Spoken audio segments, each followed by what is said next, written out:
L'info éco avec Capital. L'info pratique Capital, achat de fournitures, cantine, la rentrée scolaire s'accompagne de dépenses conséquentes pour les ménages. Pour vous aider à boucler votre budget, Capital.fr a dressé une liste de 15 aides financières, nationales ou locales, dont certaines sont attribuées sous condition de ressources. Il y a bien sûr l'allocation de rentrée scolaire, mais connaissez-vous les coupons sport ? Pour profiter de ce dispositif permettant de régler ses cotisations sportives, adressez-vous à votre comité d'entreprise si vous êtes salarié du privé, ou auprès des collectivités locales ou de votre administration si vous travaillez au sein de la fonction publique. Le chiffre du jour, 1000 €, c'est le montant de la prime au déménagement qui devrait, selon nos informations, être mise en place fin septembre.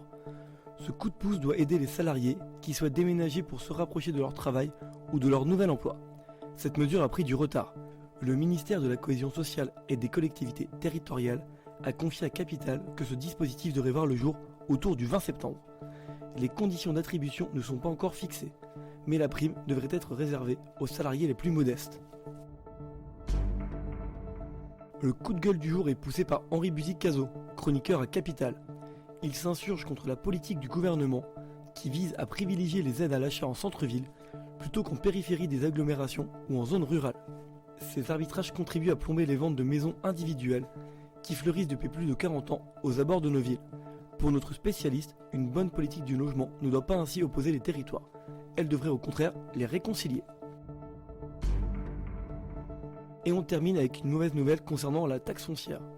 Elle va augmenter cette année pour des dizaines de milliers de propriétaires. Ils en ont été informés par courrier par le fisc cet été. En cause, la valeur locative de leur logement. Fixée en 1970, celle-ci entre en compte pour le calcul des impôts locaux, dont la taxe foncière. Mais elle est revue à la hausse au compte-gouttes par le fisc depuis plusieurs années. Les propriétaires concernés avaient 2 mois pour contester cette hausse, dénoncée par l'Union nationale des propriétaires immobiliers. S'ils ne l'ont pas fait, ils devront passer à la caisse et payer avant mi-octobre. C'était l'Info éco avec Capital.